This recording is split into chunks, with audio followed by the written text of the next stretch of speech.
Let's talk about something controversial. This is Oriental Adventures. The internet tells me that as a self-respecting Asian that I should hate this book, so I had to check out what all the fuss is about. And after reading this book, I can tell you that the most egregious part was, wait a second, this is first edition? Whoa, don't shoot, I'm sorry. Phew, just another day of being a second edition fan on YouTube. Hey everybody, my name is D and you're watching D&D Ditches, the channel where I cover AD&D second edition material with a glacial release schedule. And today the D stands for dubious take as I add mine to the pile. Get your 10-foot pole ready guys, we're poking the dragon. Oriental Adventures was released in October 1985. Even though Gary Gygax's name is on the cover, he did not write this. This was during the time where TSI was bleeding money and the company wanted to publish some books quickly to get some cash flow coming in, and they figured having Gary's name on the cover would sell better. The original manuscript was penned by someone named Francois Marcel Frédevaux, and David Zeb Cook took over the project and wrote most of this book. If you want to know more about the history of this book, I suggest you check out this video by Daddy Rolled One. I'll link the video in the description. So is this book racist? Sure, probably, but the answer's a bit more nuanced. If we judge every piece of historical media by modern sensibilities, we'll find very few of them will hold up. It is definitely a product of its time, but let's take a look at what was happening at the time. 1985 was a different time. There were no YouTube, no Wikipedia, no internet, no social media. You had to go outside to interact with anyone. Ew. At this point, the typical American references for Asians were Bruce Lee, MASH, and Karate Kid, which came out in 1984. Overseas travels were prohibitively expensive. It was extremely difficult to learn about foreign cultures due to the technological, geographical, language, and cultural barriers. So what was available? The library, le bibliothèque. What's a library? Well, you know, those quiet rooms with the temperature control and the slide out shelves with slabs of, I just described the morgue. You know, one of these with books and stuff. Looking at the bibliography, Oriental Adventures cited no less than 30 books, so the writer certainly did extensive research. Difficulty being, depending on funding, many libraries lack the resources to carry up-to-date material. If this was published in 1985, some of the books that they're working with were published in the 1960s and 70s. It might be outdated even by 1985 standards. So yes, the book was written by white people with their interpretation of Asians, but I don't think the intent was malicious. Why else would they read dozens of books if they had already made up their minds about us? Sure, they could have had an Asian culture expert or writer on staff, but hey, we live, we learn, we do better. But this book was the introduction to foreign cultures for many kids, and all the books during this era encourage players to do further research of their own if they want to learn more about history and culture. So the number of people offended by this book pales in comparison to the number of people discovering foreign cultures for the first time. It's meant to be a send up, not a tear down. And let's not forget, this book in no way advocates that it's depicting real people or real cultures, like how regular D&D isn't depicting the Anglo-Saxons of yore. This is a fantasy world inspired by Asian cultures and folklore. Sure, they get some things wrong and don't understand the context of certain other things, but it kind of creates this curious reality that's kind of creative, even if I have to suspend my disbelief from time to time. Come on guys, this is D&D. Suspension of disbelief is all we do. But if after all that you're still not convinced, it's a book. Just chuck it in the bin and do something that you actually like. Now comes the part of the video where I dive into the book. I'm not going to read everything, just the parts that I find interesting. I'm sure you've got better things to do with your life. Now, full disclosure, I am Chinese. I was born in China. I speak some okay Mandarin and some less okay Cantonese, mostly when I'm ordering food. And I know a little bit of Japanese. I'm also going to be looking at how well it translates into second edition, as despite what the internet says, they're not that similar. So obviously I own the physical book, but I thought it would be easier for us to look at this book together using a digital version. Here we have the cover art done by Jeff Easley. And then we have the credits here, Gary Gygax with David Zeb Cook and Francois Marcel Frédevaux. Props to Dave Shepard who commented that Francois was a French author, and he wrote the comic book series called Black Moon Chronicles in the late 80s. I'm not exactly familiar with his work, but if you are, just drop a comment and let me know what his work was like. We have some forewords by Gary Gygax and David Zeb Cook who wrote this book. And the book starts with creating a playable character. Most of this information is repeated from the player's handbook. According to Daddy Rolled One, the reason why they repeated a lot of this information is so that you don't have to cross-reference it with the player handbook, and all you need is Oriental Adventures. We have the ability score, strength, dexterity, constitution, and so on. The tables are copied from the player's handbook, but what has been inserted are the minimum and the maximum scores for classes and new races. The 6 core ability scores are pretty much the same, and then we come to the 7th score, which is comeliness. Comeliness measures your character's physical attractiveness. It is tied to your character's charisma score, but it's also independent of it. This table shows your character's comeliness scores in relation to their charisma score, modified by your race, and the comeliness score can go into the negatives. A typical player character's comeliness scores ranges from -2 to 23, but NPCs and monsters can obviously go outside of that. The rest of this page explains how NPCs react. Negative scores gets a reaction of disgust or aversion, whereas very high scores gets affected by something that's similar to a charm person. Now it's worth mentioning that this book did not invent the comeliness score. Comeliness was first introduced in the book Unearthed Arcana, which is this one over here. It was released earlier on that year in 1985. Here I have the limited reprint version of this book. But if we scroll down to page 6, this is where comeliness first makes its appearance. So let it be known that comeliness was not introduced in Oriental Adventures. There might have been some negative opinions some people had towards this book, as later in the book it talks about the social standing of characters and classes, and characters with higher comeliness will have a better chance of getting into a higher social standing, and that might have been interpreted negatively towards how the original author's idea over Asian cultures and their social standing, and some of it's being tied to physical attractiveness. You know, you can just throw all of those rules out. I've not heard a lot of tables incorporating this rule, and the fact that comeliness was never adapted into further editions kind of implies that this rule was not popular. I feel like comeliness was just shoehorned into this book because it didn't elevate the gameplay or the mechanics in any way, and it was a freshly introduced rule, so they wanted people who bought Unearthed Arcana to feel like these new rules are being incorporated into the game officially. There's a fair amount of overlap between charisma and comeliness anyway. As a matter of fact, in 2nd edition, when they released the player's options book, there is one called Skills and Powers, where they separated each of the 6 core ability scores into 2 subscores, and charisma was split into leadership and appearance pretty much took over comeliness. So if you wanted to have an ability score purely on the physical attractiveness, you could just use Skills and Powers and have the appearance score and have it tied directly to the charisma score. Bottom line is, if you don't like comeliness, you don't have to use it. Now the next section, we have character classes and races. Oriental Adventures, like its name, assumes that you're playing in an Asian-inspired setting. So all of the classes are Asian-inspired. As a matter of fact, you're not able to play any standard D&D classes, but there are some similarities between these classes and the traditional D&D classes. There are 10 classes all up. We're going to go through them individually in a bit.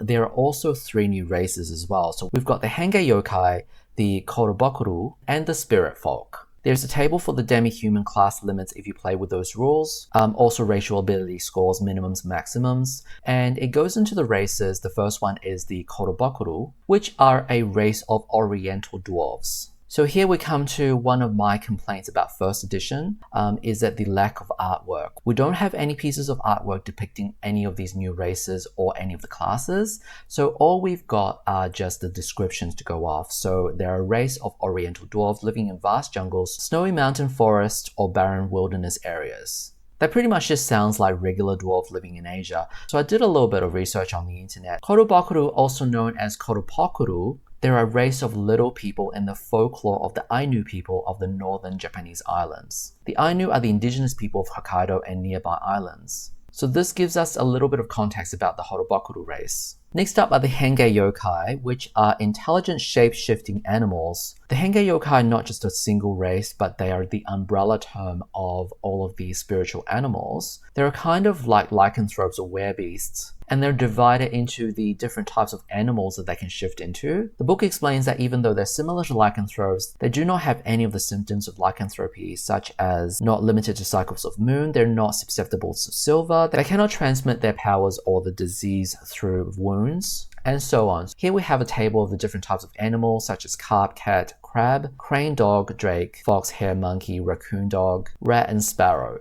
Of all of these, I would say that the fox is one of the most prevalent ones in Japanese folklore. You might have heard of the word kitsune, so the fox Hangei Yokai would essentially be the kitsune. The raccoon dog would also be another name for the tanuki, and also the cat one would be a typical nekomata, or a cat spirit if you will. So a lot of these animals are steeped in Japanese folklore and legends. So Hangei Yokai would really be the umbrella term for like 10 different races. Each of them have different ability score modifications and also other distinct characteristics. Depending on the animal, you might be able to have a faster movement, you might have a fly speed or a swim speed. So the Hengai yokai, kind of like lycanthropes, have 3 separate forms that they can take. They can be in a full animal form, and most of them can only fly or swim if they're fully in their animal form. They can take a fully human form. In the human form, they will have some kind of characteristic that is indicative of their animal. And then they can also take a hybrid bipedal form where they're half animal, half human. The different forms all have advantages and disadvantages. For example, not being able to speak, but being able to blend in as a regular version of that animal. For example, it says it cannot be detected by spells that reveal illusions. It is literally a physical transformation. So this is actually pretty cool that you're able to play as any of these animal spirits from Japanese folklore. And this will be like 20 years before you're able to play a kitsune in Pathfinder. So these days, most of the RPGs will have a plethora of anthropomorphic playable race options, and this book was released in 1985 and was able to let you play that in 1985, which is kind of ahead of its time, really. Next up, we have the spirit folk. So unlike the Hengai yokai, which is an animal spirit, the spirit folk is like a land spirit. So this book lists 3 of them. We have the bamboo spirit folk, the river spirit folk, and the sea spirit folk. These guys are spiritually linked to that type of terrain, or even specifically that patch of land, because it's kind of like a nature spirit, and they all have innate powers tied to that type of terrain. All of them also belong to a clan or a family, and this idea of clan or family gets repeated quite a lot in this book, whether this is a biological family or a chosen family as we look at some of the classes. All of them also have a lord of that land that they serve that they must obey at all times. In a way, the spirit folk kind of reminds me a bit of the druids of the Dark Sun setting, where they are tied to a sacred land and they need to protect that land at all costs. The next page we'll move on to the different classes. The first one is the Oriental Barbarian. The book makes it clear that this is different to the regular Barbarian, which was introduced in Unearthed Arcana, which is over here. And I think most cultures have the idea of the Barbarian. The book even gives some examples of different types of barbarians. We have the Stepland Barbarian, Forest Barbarian, Jungle Barbarian, and the Barbarian Horde. The book doesn't say this, but I think the inspiration, or at least part of the inspiration for the Oriental Barbarian are the Mongols, particularly the Stepland Barbarian, because it describes them as raving nomads. And part of their preferred weapons, they list the horsebow. When we get to the end of this book, you'll see it introduces the land of Karator, which is the canon world where Oriental Adventures takes place in. Back in 1985, Forgotten Realms wasn't a thing at the time, and I believe originally they want to put Karator in Greyhawk, and it was later on that it retconned as being in Faerun, Forgotten Realms, essentially the eastern part of the continent of Faerun. And later on in the meta story of the Forgotten Realms and Karator, they would have an invasion by the Horde, which is a fantasy stand-in for the real world Mongols. A similar conqueror to like Genghis Khan kind of thing. So I would say this is the origin of where the fantasy D&D version of the Mongols came from. As a class, they're pretty strong. They use D12 for their hit points, and they also have some abilities like climbing, hide, back protection, detect illusion, detect magic. But the con with this class is when they're low level, they cannot use any magical equipment. They have to be a certain level before they're able to use a certain type of magical equipment. They also share these same abilities with the regular barbarian as well. An interesting observation here with back protection means that they can detect someone that's behind them, because in early D&D, if you are attacked from behind, you lose your dexterity bonus. This is effectively the origin of 3rd edition's Uncanny Dodge. This is a feature that they have in 3rd edition. This is where it started. The Bushi effectively is Japanese for warrior, although sometimes they also refer to samurais as Bushi as well. For example, Final Fantasy XII, the Bushi class essentially is samurai. But it seems to be more of an umbrella term for warriors. The word Bushido means that the way of the Bushi, or the way of the warrior. So Bushi is essentially the warrior or the fighter class of Oriental Adventures. They have a D10 hit die, but apart from that, they're just pretty much a standard warrior. You know, good at fighting, use any type of weapons, that kind of stuff. The next class is Kensai, and it explains in the book that Kensai means Sword Saint or Sword Master, although it would be more accurate to say Kensei rather than Kensai. But, you know, language is hard.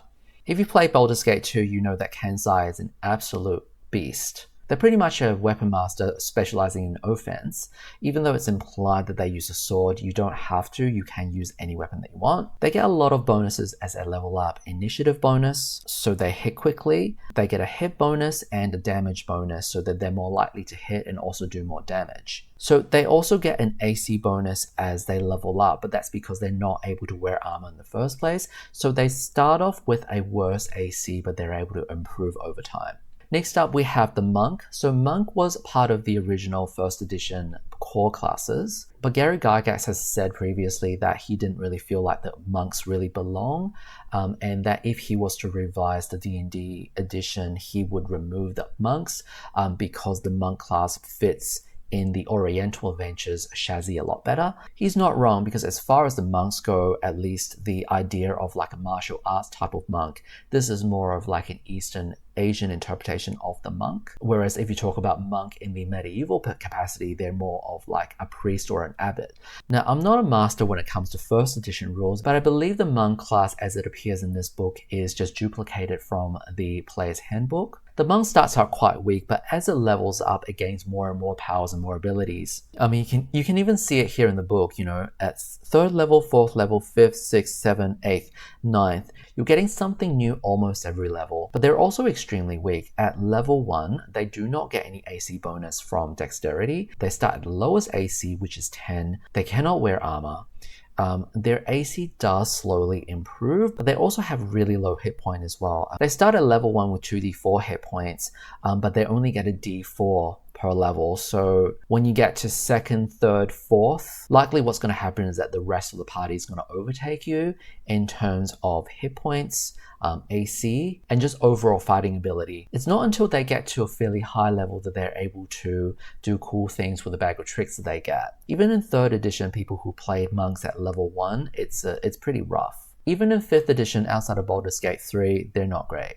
Next up is the ninja. I'm pretty sure that we all know what ninjas are. Invisible warriors, spies, and assassins practicing the skills of concealment, stealth, trickery, disguise, acrobatics, and assassination. Now, the ninja is the most interesting class in this entire book. Now, because the ninja is like the master of disguise and deceit and assassination, if a player character wants to play a ninja, this is a secret identity, because the idea is that you get inducted into this ninja spy organization, kind of like a chosen family, but they have to work in secret. And as we read further on, that the honor system is quite a big deal in this book, and everybody has like an honor score. And if your player's identity as the ninja is ever discovered, you've essentially blown your cover and you would lose a lot of your honor because of that. And also you're likely going to get disowned by your ninja clan as well. As if your secret identity is discovered, it also implicates the entire clan, the entire family as well. So all ninjas need to have a primary class, and your ninja class is the secondary class. So it says here on the next page that experience points are handled differently as a ninja. A ninja character must divide his experience points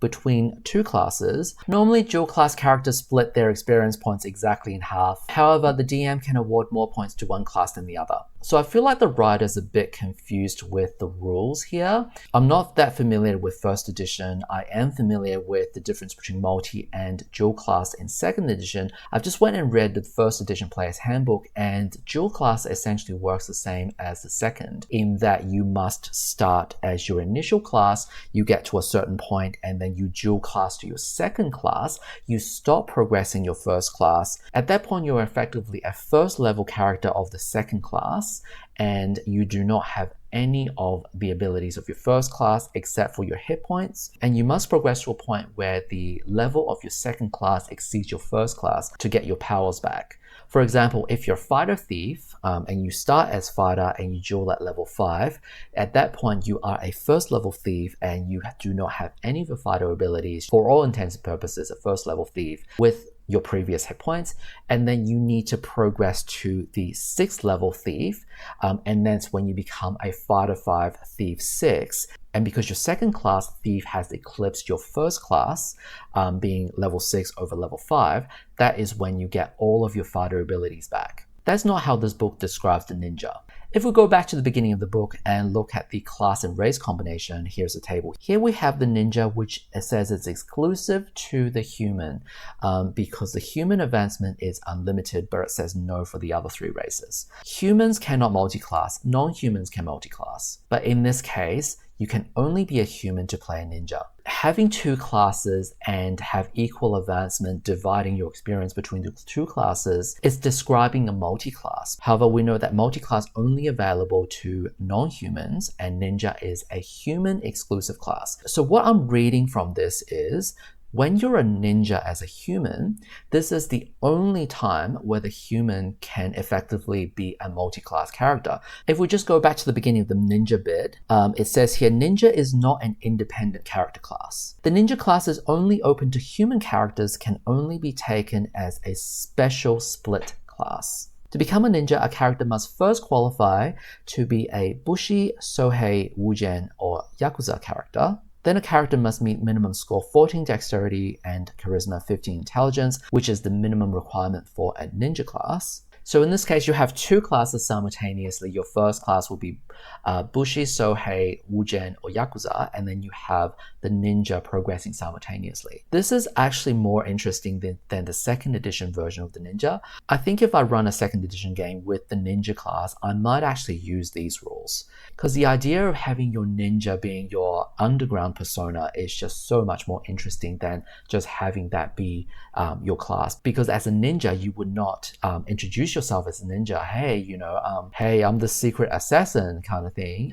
It makes so much sense that you would have a primary persona. So what does the ninja class do? Well, it's essentially thief on steroids. You can see this table here with all of its thief skills. It can pretty much do all of these things that thieves can do, like stealth, traps, climb walls, disguises, locks, backstab as well, escape bondage and ropes, able to fall an amount of distance without taking damage, pole vault. You've got thief skills, you've got acrobatic skills, you've got some monk skills in there, and then you've got assassination skills there as well. So it sounds absolutely amazing. The only con I say with that is their experience table. And mind you, this is a split class, meaning that you're progressing on 2 classes simultaneously. So really, you're looking at 8,000 points to get to 2nd level. The other thing with the hit point accumulation is that it only gets a D2 hit dice because it's a secondary class. Multi-class characters, when they're across 2 separate classes, get their hit point halved. So this is an equivalent of a D4, which is a slightly worse than a thief, but given that you get so many of these bonuses, is like totally worth it. So this is by far the most interesting class in this book. Next up, we have the samurai, and I'm also assuming that most of you will know what a samurai is. So a samurai is first and foremost a warrior who lives and dies by his sword. Prime duty in his life is to serve and obey his daimyo, which is a Japanese lord, essentially. The samurai is similar, at least in concept, to an Eastern version of a knight or a paladin, in that they're serving a lord and they have a list of code of conduct that they must adhere to at all times. Bushido, there's that word again. The way of the warrior is a difficult road to follow. At its center are the principles of honor, loyalty, courage. And here we have some of the code of ethics the samurai must adhere to. The samurai class is like the bushi, but gets a lot more bonuses on top of that as well. But it has these codes of ethics that it must adhere to. So it's a bit more restrictive in terms of role-playing and what you're allowed to do, especially when it comes to honor, which is some of the new rules that this book introduces. If the honor dips below a certain point, then effectively you bring dishonor to your lord. And that's when you lose the samurai status and become a ronin, essentially a masterless samurai, until you redeem yourself. So in that case, roleplay-wise, it does have a lot of the same implications and similarities to playing a paladin, obviously in a different setting. We see this type of story in fiction and pop culture quite a bit, so I don't think this is too unrealistic. I think there are certain ideas that are universal, like honor or loyalty, and that transcends between cultures. So the next class that we have is the Shukenja, which is the Oriental Adventures version of the cleric or some kind of a priest. Now, Google Shukenja, and the only thing that came up which matched it exactly were in reference to Advanced First Edition, like talking specifically about this book, because it seems like Shukenja is actually incorrect. The correct word should be Shugenja. As a matter of fact, some of the later editions would actually go by the name Shugenja, which is more correct. So the Shugenja is a practitioner of Shugendo. And Shugendo, as Wikipedia puts it, literally translates to the way of trial and practice. It is a religion originated from the 7th century in Japan and incorporates an amalgamation of beliefs and philosophies, doctrines, and rituals drawn from esoteric Buddhism, local folk religion practices, Shinto, mountain worship, and Taoism. I think it's good to get the context, but I think if you're running Oriental Adventures, you could flavor this class as any type of esoteric, ascetic, religious, or spiritual practitioner. Could have its basis in like Buddhism or Taoism or Shinto. I think this book didn't want to go into real life religions, and this is why a Taoist is not a class. So they just went with an esoteric class name that most common people wouldn't even know. Like, I didn't even know what this was until a Google search, and even then they even misspelled the name anyway. So I think if you want to avoid association with like real life origins and that kind of ickiness, and I know that some people are like that, then Shukenja actually makes a pretty adequate name for this class. And with the misspelling in the name, you can even lean into it, just say, hey, this is an original creation. It was inspired by the Shukenja, but it's not the same thing. I'm wondering if they specifically made a conscious choice to misspell the name. Maybe I'm giving them a little bit too much credit, but hey, this is what we're talking about. So for all intents and purposes, this is an Eastern version of the cleric class. Wisdom bonus spells and spells per level pretty much exactly as the cleric. I think this class being non-specific is actually a pro because you can flavor it as any type of pseudo-religion that you want to follow. It's like, hey, ancestor worship, mountain worship, worship of the elements, worshipping the circle of life, or even like pseudo-real-life religions, if that's what you're into. So next up we have the Sohei. So to me, the Sohei seems like it's the midpoint between the monk and the Shukenja, because it has some divine spells, but as you see, the spells per level, it only advances up to level 4 at a slower rate. They don't start getting spells until the 6th level, so this is like a half caster, kind of like a paladin, and it also has martial abilities like the monk. So I Google search on Sohei. Sohei refers to Buddhist warrior monks of feudal Japan, and they combine spirituality with martial arts. There's also a similar concept in Chinese culture as well, such as the Shaolin monks, specifically with martial arts and spirituality. So that's the kind of flavor this class is going for. Like, you have the martial arts of the standard monk, but they're just a bit more spiritual and they're closer to the divine, and they're able to impart some divine powers. So they are closer to that ranger paladin type of flavor. Now the next class is called the Wujian, and this is an Eastern wizard or a spellcaster. So they're sorcerers, men of mysterious powers. They command the elements, spirit forces, and the very powers of nature. The write-up also describes them more like hermits, loners who live in the wilderness by themselves kind of thing, away from civilization. So the Wujian is the Oriental Adventures version of the wizards or the magic user. So chance to know spells and spells per level, pretty much the same as the wizard. Now the name Wujian confuses me. I've seen this class by reading the 2nd edition Complete Wizards handbook, and the Wujian is one of the kits, essentially the Eastern wizard. But looking at this name, the first thought that I have is Wujian, which means a sword dance or sword dancer, which is something that you typically see in like a wuxia novel, or more of like a martial character that uses swords. So I thought, okay, this must be some kind of like sword magician. I read the description and there's absolutely no mention of swords whatsoever in there, and I'm like, what the hell is this? So I did a little bit of digging on where this name Wujian came from, and I managed to find this post on EN World from 2005, where the OP asked for the origin of Wujian, essentially the same question that I've got. So there's a couple of interesting things that I learned about this. First of all, it seems like that Wujian is a Wade Giles transliteration, which is based on Cantonese and it came from the mid-19th century. So this is like a really old transliteration method. So this implies that the J in yen is actually pronounced more like a Y, meaning that it would be pronounced like Wu Yan, which means something like a magic person or a cursed person. And in Mandarin, it would be pronounced Wu Ren. And trust me, that name sounds really stupid. It does not sound sophisticated at all. And as I looked further, this poster suggested that Wu Shi will be a better name for this class, which I agree, because this means more of like a master or a teacher or a practitioner of Wu, which is not specifically magic. This is more of like a curse, like an evil type of magic. So case in point, now we know what Wu Jian is allegedly supposed to be, but call it whatever feels comfortable, guys. Whether you say Wu Jian, Wu Yan, Wu Ren, like it, trust me, it doesn't sound any better in Chinese. Just call it Wu Jian, people. At the end of the day, we know that we need to have a wizard class. So just call the name that's on the tin. Be done with it.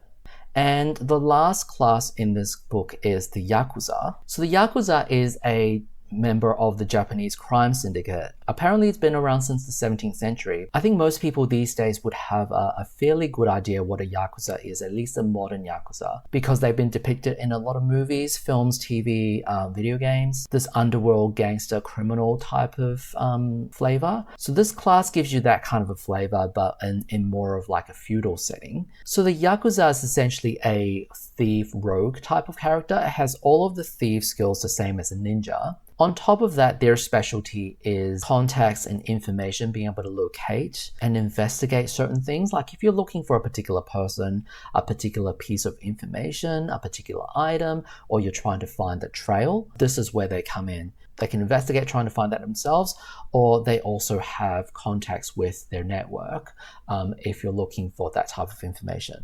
This is an interesting class because future iterations and future editions don't really have a character class which specializes in investigation and contacts, as most of the time the DM would relegate that to the role of an NPC. If you're looking for a lead on a person or information, or someone who has contact with the underworld, for example, a lot of that's being passed on to the role of NPCs. So it's really interesting that a player character is able to do that. Obviously, you're still at the mercy of your DM. What kind of information that's been given to the player is dependent on the DM as well. So depending on the DM, its unique abilities could be absolutely game-breaking, or it could be worthless. So that was the last class. Rounding out this section, we just have character abilities, number of attacks for the different classes, particularly the martial classes that can get multiple attacks. Alignment, most of these classes have alignment restrictions. Some of them have to be lawful, some of them cannot be lawful. And then we have languages. So this is first edition back when we have the alignment languages as well. So this is something that's been dropped in future editions. In summary, this book introduces 3 new races and 10 classes. Not all of the classes are new. The dwarf is just a dwarf. The Hengai Yokai is actually a subset of 10 or so different races. So you have a lot of fun options as well. Depending on the animal spirit that you pick, you're going to have different roleplay opportunities and also different ways to play. It's kind of like playing a druid where you can shift into an animal type at will. And the spirit folk has a nice theme to it, but feels like that they're quite restrictive. What if your adventure takes you far away from your homeland for an extended period of time? Say if you're a river folk and the adventure takes place in a desert, it doesn't feel like your character would belong in a game like that. In terms of the classes, most of these have a standard D&D equivalent. So you have pretty much all of your bases covered. You've got warriors, priests, wizards, and rogues. And then you've got some classes that's kind of a mixture of the other ones, like the Sohei. These classes are sufficient to cater for most of the roles that you need in the party. In terms of how playable these classes are in 2nd edition, 1st and 2nd edition material are largely compatible, so you won't need to do a lot of conversion. I think the class that feels most like an outlier is actually the monk, because I feel like they start at a way lower power level compared to all the other classes. Not being able to wear armor, not being able to get dexterity bonuses is a huge detriment. And their hit point progression's also really slow as well. So I feel like the monk player is going to feel like they're not really able to contribute because a lot of the times that they would just have to like hope that they don't die. If you look at 3rd and subsequent editions, they have to not only give them the dexterity bonus, but also wisdom bonus to AC as well, just to get them to a playable level at level 1. That just shows you how much they had to buff the monk class to even get it at a level that's similar to the other classes. Most of the other classes will play fine in 2nd edition. Some of these classes have been converted into 2nd edition in the forms of class kits, although they've been spread all across the different books. I feel like the Shikenja is a customizable priest class. It's going to play differently depending on what spell spheres that you give access to them. One thing this book doesn't do is give you a pantheon of Oriental deities. So which deity does your Shikenja worship? Maybe it's like all of them and you just be a generic cleric, but can also be customized depending on the faith that you want to subscribe to. The Wujian spell schools, you can pretty much treat that like a wizard. With the thief classes, I would bring in the customizable thief skills from 2nd edition, where you can assign the points towards the skill that you want to improve in. With the ninja, I like this class so much, I would actually consider using the 1st edition version of this class. It's just so much more interesting. In terms of whether I think these classes are problematic, personally, I don't think so. I think it does a decent job in bringing in the D&D classes in an Eastern Asian setting. I don't think any of these classes will be a problem if you have a table with mature and respectable DM and players. Let's move on to the next section, which is families, clans, and castes. This book introduces the idea of family, clans, and social standing into the setting. The idea being at character creation, depending on the race and class that you're playing, that you may need to roll on a birth table. For most classes, this would be a biological family, so this is your mother, father, sister, brother, that kind of thing. But for the ninja and the yakuza, given that both of these classes belong in underworld organizations, the family generally refers to the clan or the tribe or the organization, as most times these characters will be inducted into an established network of spies, assassins, whatever. So there would be a hierarchy and you would have like some kind of mentor, associates, that kind of relationship. So this one over here is the character birth table. You roll 2d10, which determines your social class or rank, which has additional implications when it comes to the NPC and reaction modifier, your ancestry and birthright claims, and being of a higher class also gives you additional honor as well. The next few pages elaborates further on these rules with additional family structures by way of marriage, adoptions, polygamy. Here we have the ancestry table, which determines what kind of inheritance that you may receive, such as land, castle, a curse, some family estates. There was great hero or great betrayal in your family line. I think if you're stuck for ideas with your backstory, or if you just want to leave it to the dice, this could actually be a fun way to create your family ancestry. And you've got the same thing with birthright. This would be inheritance of like a token of smaller value, such as cash or weapons, horses, that kind of thing. So I'm going to give you my thoughts about this section after we go through the honor section, which is quite closely linked to your family and social rank. So the idea with this book is that in Oriental Adventures, honor is quite a big deal. This is your reputation. This is people's opinion of you. The idea that honor don't just define you as an individual, but also your family as well. I mean, if you've watched Mulan, one of my favorite cartoons, the bit where Eddie Murphy's character goes on and says, you bring dishonor to your family, you bring dishonor to your horse, that kind of a thing. So this might be seen as a bit of a stereotype that, Asians, and they talk about honor and family and this kind of thing. I think traditionally in Chinese and Japanese culture, honor is one of those things that they teach you at a very young age to, uphold your family's reputation. You should always elevate your family's reputation, and also, whatever that you do is a reflection on your family as well. I think traditionally this is not inaccurate. Maybe not so much these days, but obviously with D&D and with Oriental Adventures, the intent is obviously that you're playing in a world that is similar to a previous time period, whether this is going to be, say, the Three Kingdoms era or, Warring Triad, Sengoku, where the idea of the honor of your family or the honor of your clan or the honor of your people takes more precedence. So the idea of the honor in this book is that honor is like a scoring system, and depending on your starting class and race combination, you have your starting base honor, and then you can gain or lose honor depending on the actions that you do or don't do.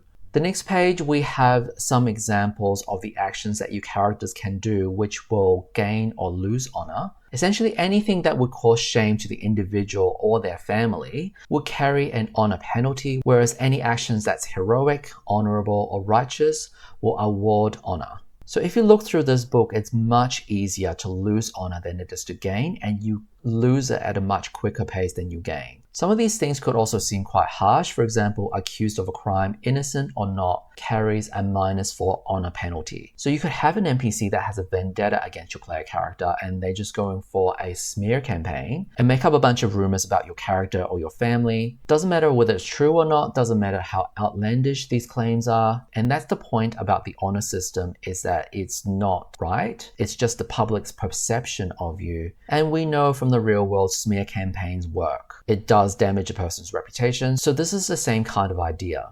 Some of the character classes which requires them to follow a certain code of ethics, such as the Kensai and the Samurai, once they fall below a certain threshold, they will lose that status. For the ninja and yakuza, being as these are from a secret society, they could be disowned, cast out from that society. And for any character, if your honor ever reaches 0, you're supposed to remove that character from play. The player should crumple up the character sheet and toss it away. When a character dies but they have a good honor score, that will have benefits to the player's next character that they create. It says here they get a number of bonus points the players can use when creating new character. The points can be added to the ability score or hit points roll, however the player sees it. So one of the ways that you can even gain honor is by a heroic death, which gives you a +10 honor. This feels very gamey. It kind of feels a bit like a roguelike video game where you've got permadeath, but how well your character does will actually translate towards the next character that you create.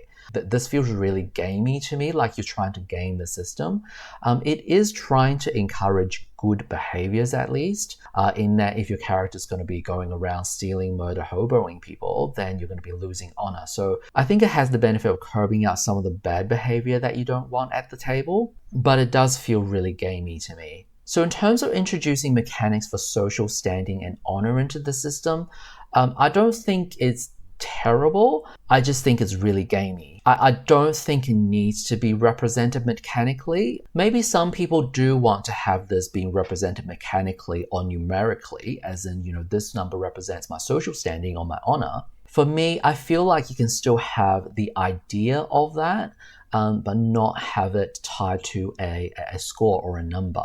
I feel like this is also another part of the book that's a bit controversial with the community. The fact that you're gamifying some complex social matters that's steeped into the culture, particularly a culture that the writers don't really understand. And then you have these tables where it says this action will give you a specific number bonus, and this action will give you a number subtraction. I think the fact that these actions are given numerical values and weighted against each other might be a bit icky for people. Like, for example, this book puts a number on the heroic death, which is 10 points. But you also lose 4 points when you're accused of a crime that you did not do. So it takes 2.5 of these to counter out a heroic death. I think this is the part that people feel uncomfortable about, that the book is exemplifying these actions and actually giving them a value. Historically, these cultures did put some value in social classes or social standing, so they would carry a bit of weight. I don't know if many players are interested in representing that mechanically. I think this might be the part of the book that they don't quite gel with. And then you have other mechanics being interwoven in all of this, like comeliness, which again, I don't think people are interested in having their physical attractiveness being mechanically represented numerically. And the implication of prettier people getting higher social standing. I mean, we know that happens in real life. I think some people don't want to be confronted by that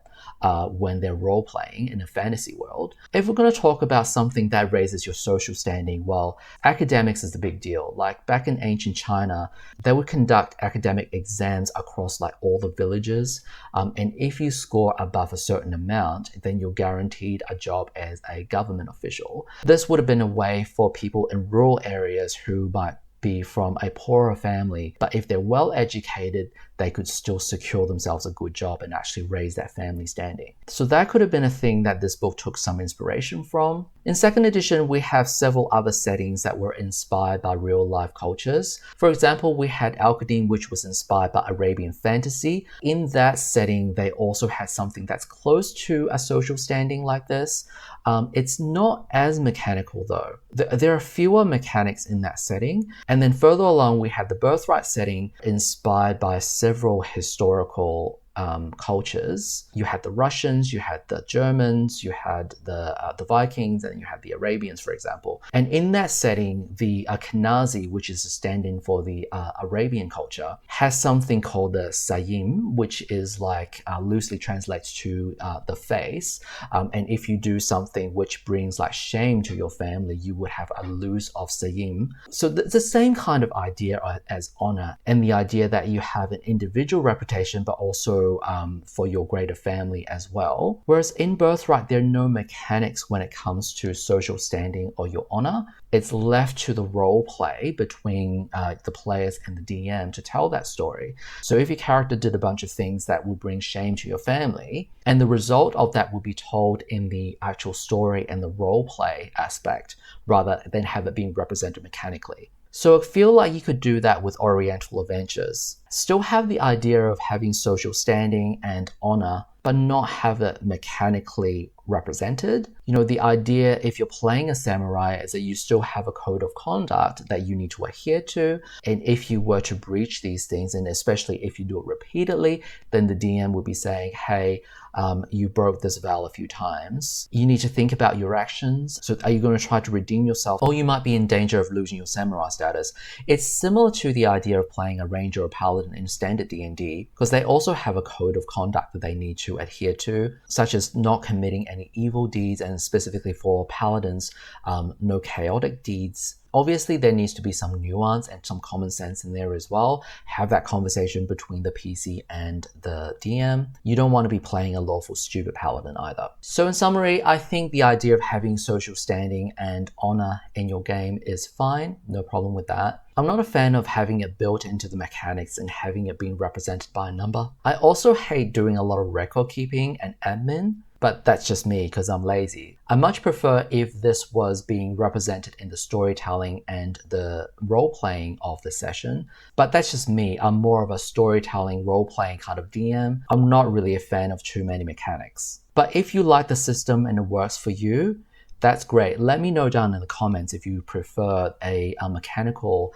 numerical system, or more of a role-play storytelling type of system. So we move on to the next section, which is money and equipment. This book introduces the idea of paper currency. Paper was first invented by the Chinese, and they had paper currency since the 7th century. So it says here that most of the coins are minted using bronze and silver. Gold, while valuable, was not minted into coins. So here we have the different denominations of money. The fin and the yuan are copper coins, and the tael and the qian are silver coins, and the chao is the paper money.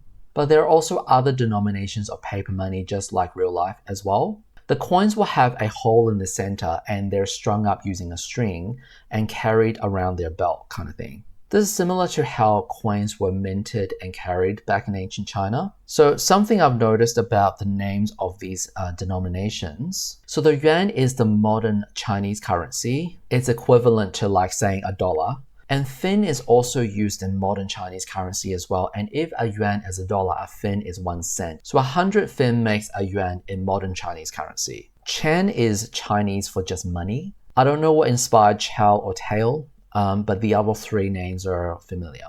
The book also lists examples of other currency. For example, foreign coins are valued by weight depending on the metal it's used. And barter is also another way of trading as well. For example, you can trade sheets and goats for like clothing and equipment.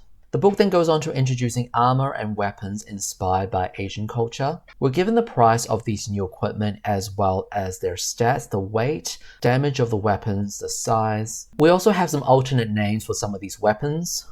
Taken from Asian languages. For example, the axe has a lot of alternates. In Chinese, the axe is called the fu, which is the first one. and so on and so forth. So if you really want to immerse yourself in this setting, you can use the alternative names for these weapons. We're given a brief description on some of these new equipment. For example, the chokunu is like a crossbow. I knew that from playing Diablo 2. This page is really great because it gives us an idea of what these weapons and armors look like. So I would say most of these armor are inspired by Japanese origin. A lot of them look like samurai armor. We have the weapons on this side as well. Now, some of these weapons are class specific. For example, ninja weapons. If any other class was to use them, this would actually be a loss of honor. I think the idea is that the ninjas don't fight fair. We have martial arts weapons here as well that can be used by the monk. And then the description for these weapons continue. They're actually written really well, especially for its time. And then we move on to armor. All of the individual pieces of armor are described as well. Here we have the different armor class rating for a full set of that armor. You can also use piecemeal rules as well. So this is if you don't have the complete set, say if you only wear the top, or if you only wear the bottom, or if you only wear like arm guards kind of thing. Encumbrance, weight, adjustments to your movement range, and then a couple of more pieces of art. I don't know if these are original pieces of art because they kind of look like that they're done in a traditional style, but I still appreciate the pieces of art being introduced. So this next section is proficiencies, and this is when it officially introduces new concepts and new mechanics to Dungeons & Dragons as a whole. If you play 5th edition or 3rd edition, you might have used skills. Skills like diplomacy or one of the knowledge skills like arcana, nature, and you would roll against a difficulty class. Well, that didn't always exist in Dungeons & Dragons. So back in the day, if you wanted to do something, the DM will be asking, what are you trying to do? How are you going to do this? And the player will describe how they want to do it. And the DM will educate and say it's a success or it failed, or usually somewhere in between kind of thing. There wasn't a mechanic of I want to attempt a thing and then see if you're successful or not. So proficiencies is the first time this concept's being introduced. So proficiencies are divided into weapon and non-weapon. So first up, it talks about the weapon proficiencies and weapon specialization. The idea is that you need to choose what type of weapons that your character are proficient in, and what weapons your characters are specialists in, that they can wield it better than an average person. So the idea is that at character creation and also when you level up, you'll get a number of slots that you can assign to these proficiencies, and then you can become proficient or specialized in a weapon of your choice. And then it moves on to non-weapon proficiencies. So I think weapon proficiencies are not a big leap in logic. D&D traditionally is about exploring dungeons and slaying monsters. Well, how are you going to do that? Well, it's using weapons, big swords and big bows and that kind of stuff. But in between adventures, what are you going to do? You're just going to hide out in the tavern for like a week until the next adventure comes. So in Oriental Adventures, the book introduces non-weapon proficiencies. These are the things that you can do outside of combat. Outside of combat, you might be good at poetry or weaving or sewing or something else. I think the idea of this comes from in Japanese and Chinese culture, people had artistic and intellectual pursuits as well. Like I said previously, in ancient China, academics and knowledge was a big thing. Poetry and arts, music, that was also something that certain dynasties really prioritized. In Japan, samurais were also known as like philosophical poets. Play the video game Ghost of Tsushima. They would compose haikus and have other artistic, intellectual, and spiritual pursuits as well, outside of being able to wield a sword really well. And I think this is the opportunity they took with this book to really marry the two together and introduce the non-weapon proficiencies. This is with your character outside of combat. What other skills, what other things of aptitude, what other pursuits are you doing? In this book, the non-weapon proficiencies are divided into artisan, barbarian, common, and court proficiencies. So artisan proficiencies, this is your character being able to craft something. A lot of these things are in relation to making a thing. If you're playing an MMO, this is like joining a crafters guild and you start leveling up your crafts. So you have like armorer, blacksmith, bowyer, brewer, carpenter, civil engineer, jeweler, potter, seamstress, and so on. In order to learn these, she'll use the proficiency slots that you get when you create your character or when you level up. The chance of success means that you must roll this number or higher on a d20 to succeed. These numbers also don't improve as you increase in level. In order to improve them, you need to spend additional proficiency slots to make them better, essentially training yourself to get better at this craft. Given this is the debut introduction of non-weapon proficiencies, they're still kind of workshopping this idea. When non-weapon proficiencies gets incorporated into 2nd edition, and I'll just add that it is an optional rule, you don't have to use it, each proficiency would be tied to an ability score. So for example, in this case, armorer and blacksmith might be tied to your strength because how well you perform at those tasks will be determined by how strong your characters are, but some of the other things like jeweler or brewer might be determined by your intelligence or wisdom. So as is presented in this book, you're only rolling against a base chance. In addition to having the proficiency required, you also need the materials or the currency to be able to procure this material, and also time to be able to do that. So you wouldn't be able to make weapons or armor while you're camping in the dungeon, for example. The next category is barbarian proficiencies. This is more to do with survival, such as fire building, running, signaling, tracking, survival. There you go. So I think survival proficiencies would be a better name for this. You can have seasoned adventurers from a major city, that could be from the free city of Greyhawk, but when they venture out into the wilderness, they'll still need these skills. And then we have the common proficiencies, essentially miscellaneous stuff that don't really fit into any other category, like agriculture, cooking. These are, fairly mundane. And the last category is the core proficiencies. These are generally things that are done as a part of a ritual or ceremony. They're more like the pursuits of the elite, such as poetry, tea ceremony, etiquette, calligraphy, things like that. And it's considered like an elite art form. Now we move on to Shikenja spells. These are essentially just priest spells being listed. I am not too familiar with 1st edition spells, so I can't tell you the difference between the Shikenja spells versus the standard cleric spells. What is good about this book is that it provides abbreviated descriptions on all spells, not just the new ones. So spells that's already been printed in the player's handbook, for example, Bless, you're still given an abbreviated summary of what the spell does so that you don't need to reference this player handbook. Like I said earlier, if you're playing 2nd edition, I would tailor the spell schools for your Shikenja player, depending on how they want to lean with that faith. Whether this is a deity, if it's a deity, then look at the portfolios that this deity would typically govern. If it's more of like an idea, nature or whatever, you can tailor it more towards like more druidic or more like elemental, or other things depending on the character concept. So I'm going to quickly skip over this section. The next part is the Wujian spell. So we're done with the pre-spell section. We're now going on to the wizard spells. And once again, I can't really tell you what the difference is between a regular wizard or a magic user versus Wujian. And again, in 2nd edition, you can just tailor the spell list to what their character concept is going to be, whether they're a generalist or a specialist. The Wujian is one of the wizard kits in the Complete Wizard's Handbook, so you can also refer to that book for more ideas as well. Now, as we move past this section, the next part is combat. So I don't know how much of this section is repeated from the player handbook or the DMG and how much of it's new. A lot of this seems to be introducing combat mechanics that these new classes bring to the system.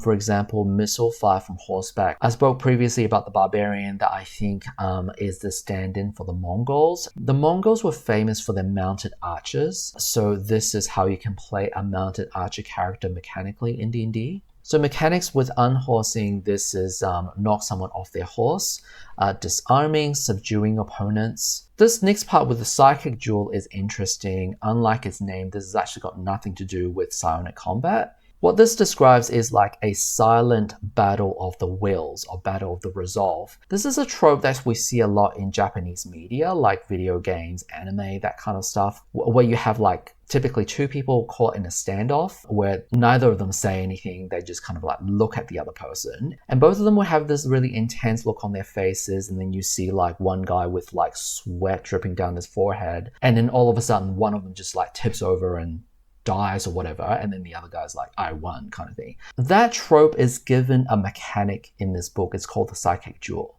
Effectively, the two people caught in this duel would just need to keep rolling saving throws until one of them win. I don't know if this thing has a historical origin, because it's kind of impossible to Google, because I don't know if this thing has a name. But I just know that in literature, specifically Japanese media, I played a lot of Japanese video games, animes, I see this a lot. It just seems like this is a trope. It's almost to the point where you have like, those old Western movies where you have like the two people who are just like standing and they're about to have a duel. And then you just have like the whistling and then the tumbleweed, and then neither of them move, or the only thing that you can see is just like their eyes, and then they'll just be sweating, kind of thing. It's kind of like that. So I think it's really interesting that this is given a mechanic. And if you want to play into that trope, you have the mechanics to do that. The book then goes on to the mechanics for martial arts. This is mostly to do with unarmed fighting.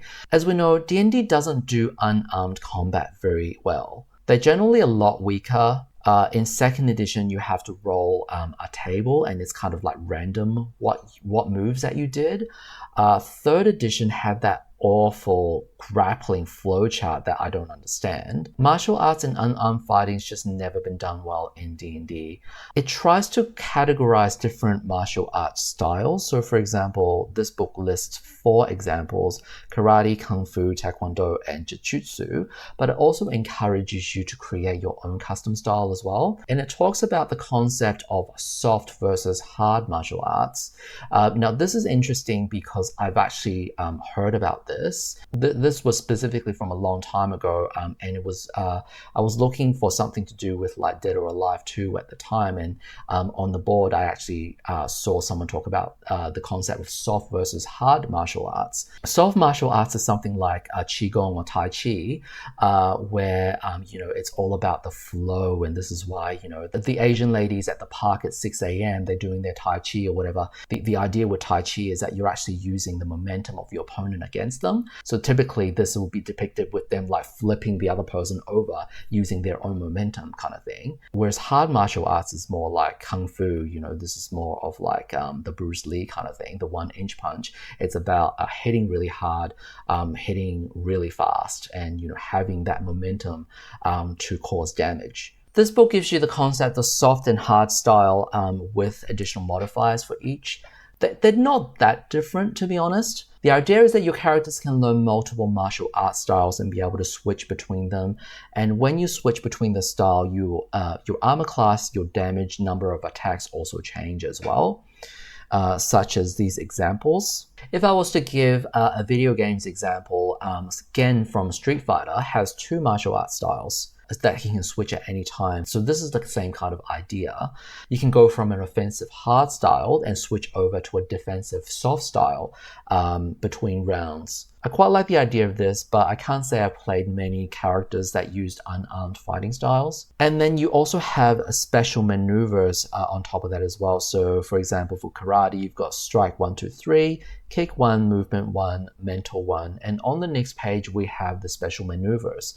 So we have kick, lock, movement, push, strike, throw, vital area, weapon, and mental and physical training. So there are additional things that you can do. And these pages gives you the description on what these maneuvers entail. You've got different types of throws. You can push them away. Striking vital areas that have different effects, such as stunning touch, paralyzation touch. If you play the open hand monk in 5th edition, this is the same kind of idea. You have like the different moves that you can spend your key points on that does different things like stunning or knock them prone or catch their weapon or disarm them or iron skin levitation. These are, sounds really interesting. There's definitely a different style that you can play with in this setting compared to standard D&D. If you played a martial arts character with these rules, why don't you let me know down in the comments what you thought of it. So the last part of this section is about learning martial arts. This is that it talks about how to gain a master and the process of becoming a pupil. You have to challenge the master and all the steps that you go through. This is fairly tropey. A lot of these wuxia or martial arts films and novels and anime or video games have something that's quite similar to this kind of a trope. You find this old master who is a hermit who like meditates in front of a waterfall, and you have to challenge them, and the old master asks you to do something that's completely impossible, and all that kind of stuff. It talks about playing into that trope, and that's what it is. It's a trope, and I think a lot of players coming into this kind of a fantasy wants that kind of an experience because it's almost expected. You can say this is a stereotype, but then you also have modern media, new video games, and new anime that's still playing by this trope, very much so. This might have been released in 1985, but guess what? In 2025, we're still seeing these tropes. The next section, events and encounters.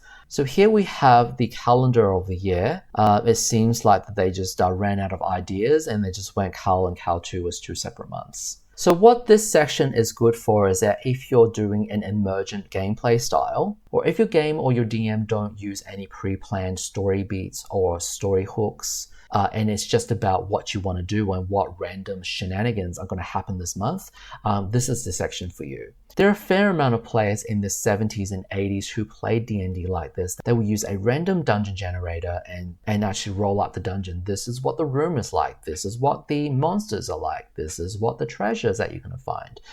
So you're going to have all of these rooms that are not curated by a person.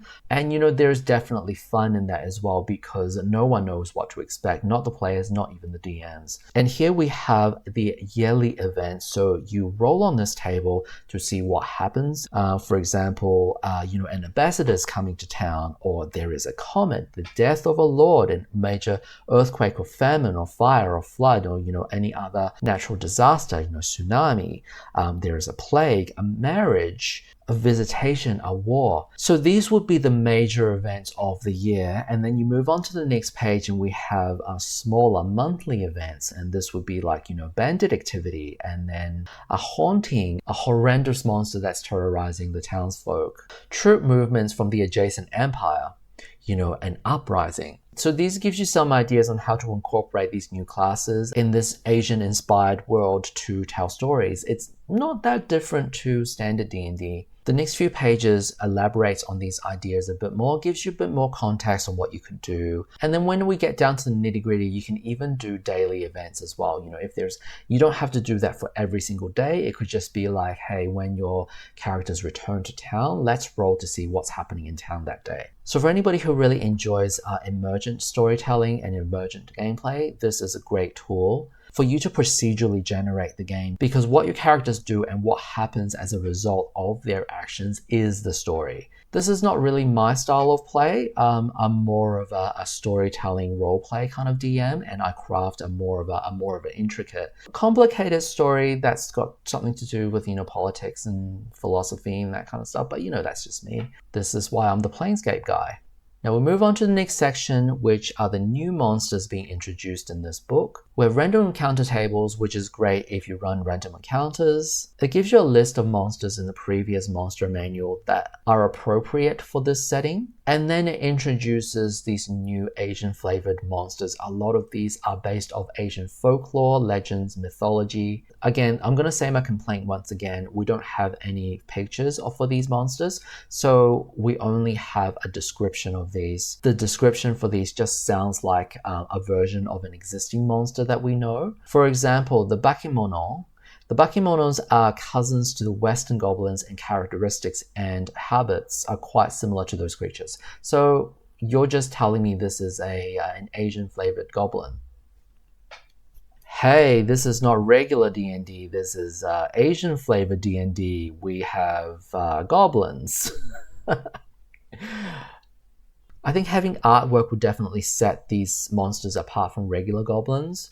You are trying to sell to your players that you're playing in an Asian-inspired setting. And I get that these write-ups provide you with a description, and these monsters are created in the minds of your players through their imagination. However, if you're trying to sell the setting to players that don't have a lot of references with Asian culture, they might not be able to fathom what that is like if they don't even have an introduction and reference point for that foreign culture. Remember guys, this is 1985. A lot of the players don't have a lot of interaction with foreign Asian culture at the time. Now, the good news is I believe all of these monsters are reprinted in the second edition Monstrous Manual, the Curator Appendix, which I do have. I flipped through it and I recognize most of these in that, and that product has artwork on most of these monsters. So because of that, I'm not going to spend too much time talking about the monsters in this book. But if you're interested in seeing a video with me going through the second edition Monstrous Compendium Curator Appendix and look at all of these Asian flavored monsters, let me know down in the comments. Most people will probably be unfamiliar with most of these monsters, but what would be familiar are the dragons, because we know the Chinese people also had dragons. This book gives you several Asian flavored dragons to play with. Still no artwork though. One monster that does stick out to me is the Huxian. And the description says they're a race of shape-shifting foxes. So the Huxian essentially is the Chinese version of a kitsune. The fox spirit or fox demon is prevalent in both Japanese and Chinese folklore. They're generally seen as these spirits who can take the form of a beautiful human female, and they would use a lot of trickery, deception, and seduction in getting what they want.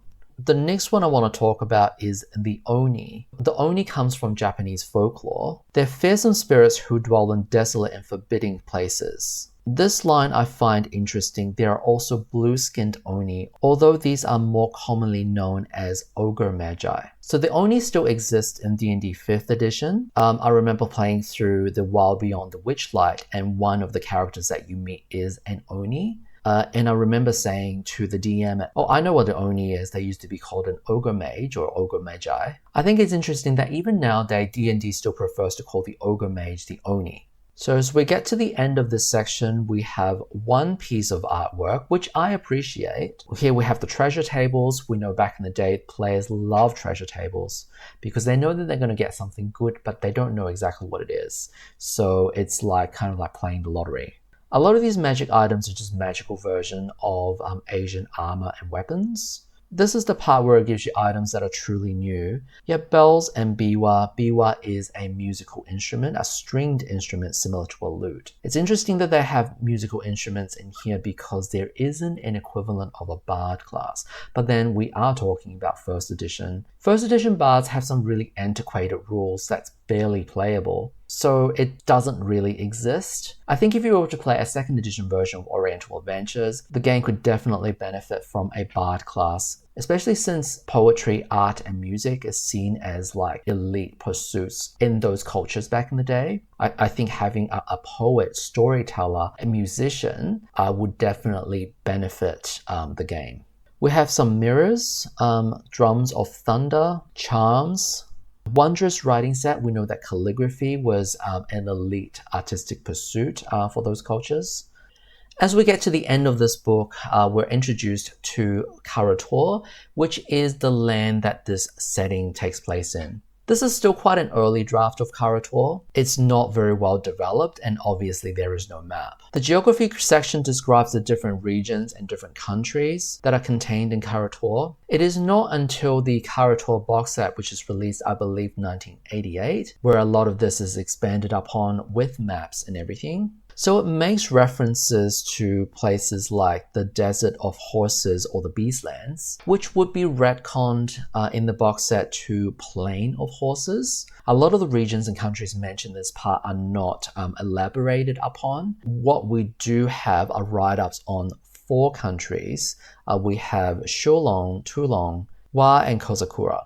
So Shulong, also known as the receiver of dragon. This implies that in Chinese this would be pronounced like Sholong. Tulong was also known as Earth Dragon, which implies that it should be pronounced as Tulong. They were originally part of Shulong until a dispute 300 years ago, and that's when they split and became their own thing. Next, we have the Islands of Wa, which is a unified military state. There is an emperor, but the real power rests in the hands of the shogun, or barbarian suppressing generals. So the book doesn't actually explain what shoguns are. They are the commander-in-chief or military rulers of Japan from about the 1200s to the 1800s-ish. They will be appointed by the emperor, but they're the ones that rule their own regions. And the last country featured in this book is Kozakura, also known as Little Cherry Blossom, which implies this name should be pronounced like kozakura.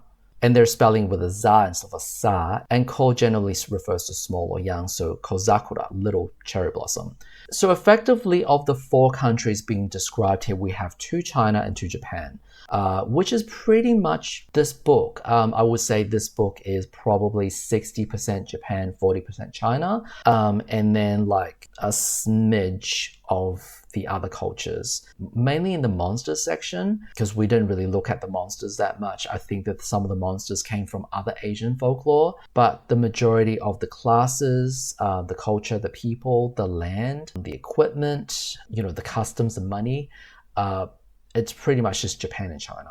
And the last section of this chapter is called Gaijin, which I think is a mistake, although I don't know if this is deliberate or not. Because in Japanese, gaijin is what they call outsiders, and this specifically talks about outsiders to Karator, like foreigners kind of thing. If they meant to say gaijin and they just made a mistake, or this is specifically like their made up word, which is fine. Either way, it doesn't really change the game.